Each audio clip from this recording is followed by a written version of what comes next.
سلام رفقا، امروز قراره بریم سفر به یکی از کشورهای اسلامی که مردمش جز پولدارترین های دنیا هستن.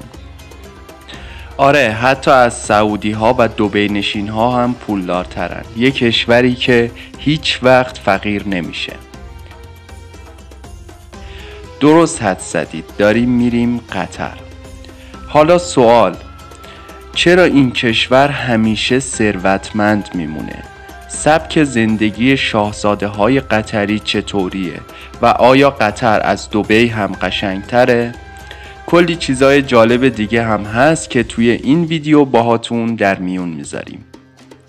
بزن بریم به سمت یه سفر خاص به قطر، کشوری کوچیک، امن و فوق‌العاده ثروتمند توی خاورمیانه. جمعیتش حدود 3 میلیون نفره.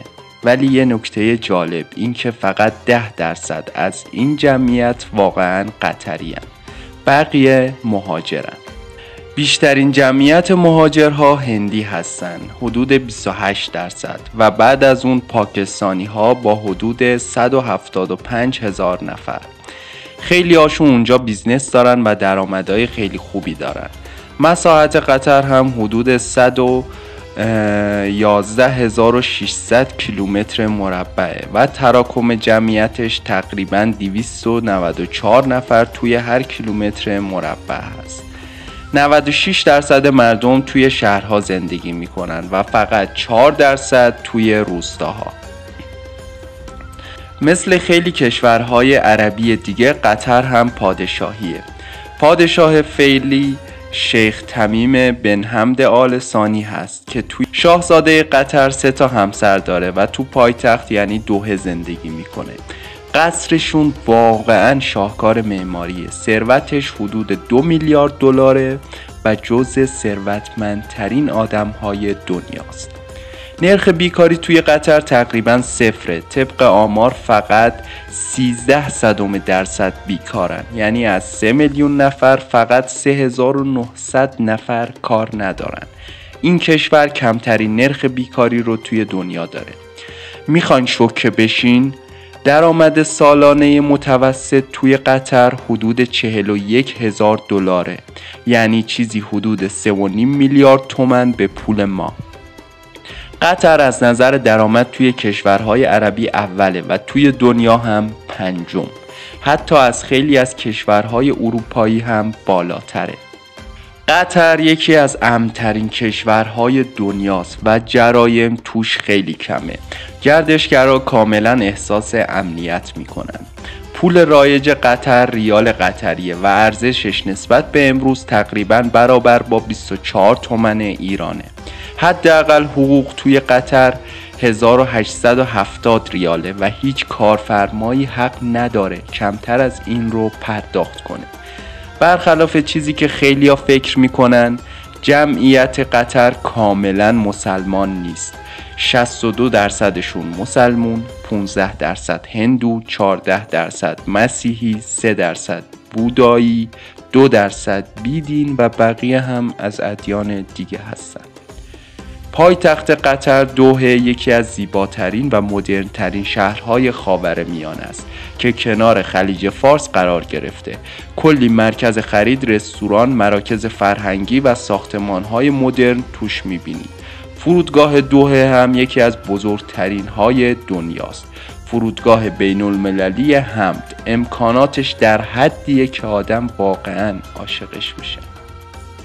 هواپیمای قطر ایرویز یکی از لوکس‌ترین خطوط هوایی دنیاست. تا حالا 8 بار جایزه بهترین ایرلاین دنیا رو گرفته. آخرین بار هم سال 2024 بیزنس کلاسش جز بهترین های دنیا بوده و نقش مهمی توی اقتصاد کشور داره.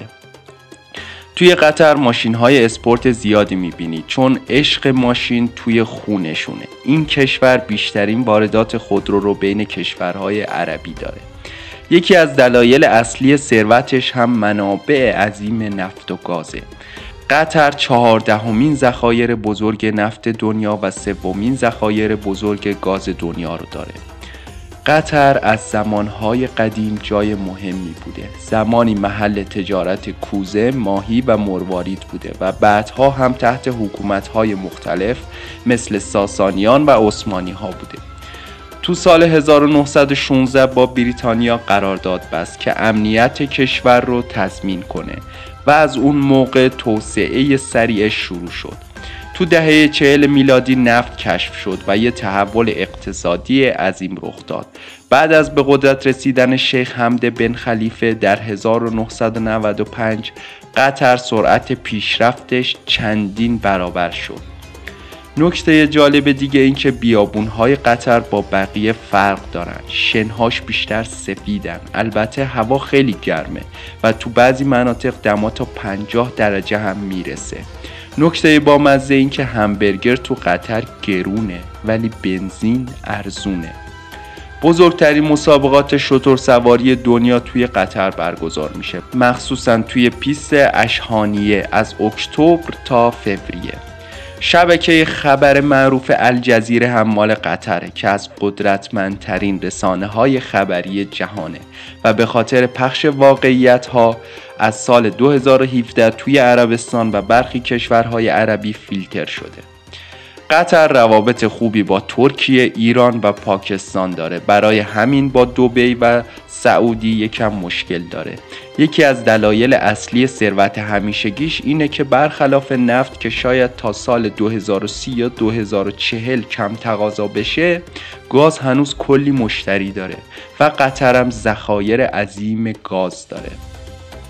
و اما یه چیزی که خیلی ها نمیدونن، بهترین دانشگاه های دنیا توی قطر شعبه دارن، مثل دانشگاه کورنل برای پزشکی، دانشگاه کالج لندن و دانشگاه جورج تاون. شهریه ها حدود 67,000 دلاره ولی بورسای خوبی هم ارائه میشه که خرجو خیلی کم میکنه. طبق گزارش سال 2023 حدود 4 میلیون نفر قطر رو دیدن. اولین جایی که توریستا میرن شهر دوحه است. یکی از معروف ترین مسجدهای دوحه هم که خیلیا به اسم مسجد آبی میشناسنش، در واقع اسم اصلیش مسجد کاتارا هست. سبک معماری اسلامی و شباهتش با مسجد آبی ترکیه خیلی چشم نوازش کرده.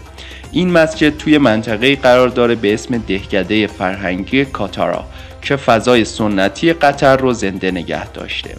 فرهنگ عربی و اسلامی واقعاً زیبایی خاصی داره و هیچ فرهنگی توی دنیا نمیتونه باهاش رقابت کنه. پر از آرامش و صلح. پرچم قطر از 2 رنگ ساخته شده، سفید نشونه صلح و آرامشه و زرشکی یا قرمز که نشونه خون دل و فداکاری هایی هست که مردمش کردن. روی پرچم 9 تا دندونه هست که نشون دهنده 9 کشور منطقه هستن. 7 تاش جزء امارات متحده عربی هستن و 2 تای دیگه بحرین و قطرن. چیزی که قطر رو خاص میکنه این که فرهنگ عربی و سنتی هنوز توی جامعهش پررنگه. یکی از معروفترین بازارهای قطر بازار سوق واقف هست که هر کسی بره قطر حتما یه سری به اونجا میزنه. عموما شبها میرن اونجا ولی قبلش حتما یه قایق سواری توی دوحه بکنید تا منظره زیبای آسمون خراش‌های شبونه قطر رو ببینید. بازار پر از مغازه ها و رستوران هایی با حال و هوای سنتیه. غذای معروف قطر کبسه هست، یه غذای خوشمزه با مرغ و برنج. جالب اینجاست که توی قطر یه منطقه هم شبیه شهر ونیز ایتالیا ساختن که قایق ها بین خونه ها حرکت میکنن. مثل دبی قطر هم یه جزیره مصنوعی ساخته که بهش میگن پرل آیلند. شکل شبیه مرواریده و پر از هتل های لوکس و گرونه. یه موزه خیلی خاص هم داره به اسم موزه توهم که تجربه متفاوت و جذابیه. یه جای دیگه هم هست به اسم سافاری قطر که مردم زیاد میرن اونجا. میتونید با ماشین توی شنهای سفید رانندگی کنید. اگه به تاریخ علاقه دارید موزه هنر اسلامی هم یه گزینه خوبیه. در مورد ویزا برای ایرانی ها هم باید بگم که 5,000 ریال قطر تمکن مالی میخواد. یه چیزی حدود 120 میلیون تومان. و اگه ویزای اروپا یا آمریکا رو داشته باشید میتونید بدون ویزا وارد قطر بشید. هزینه ویزای توریستی 100 ریال قطریه، یعنی حدود 2,300,000 در میاد. در کل قطر هم برای کار، هم برای تحصیل و هم برای سفر جای خیلی خوبیه. اگه یه روزی خواستید یه کشور برای سفر انتخاب کنید، حتما یه بار به قطر هم فکر کنید. خب دوستای خوبم، اینم از ویدیوی جالب و اطلاعاتی امروز. اگه دوست داشتید حتما توی کامنت ها نظرتون رو بگید. لطفاً کانال رو لایک و سابسکرایب کنید. تا ویدیوی بعدی، خدا نگهدار.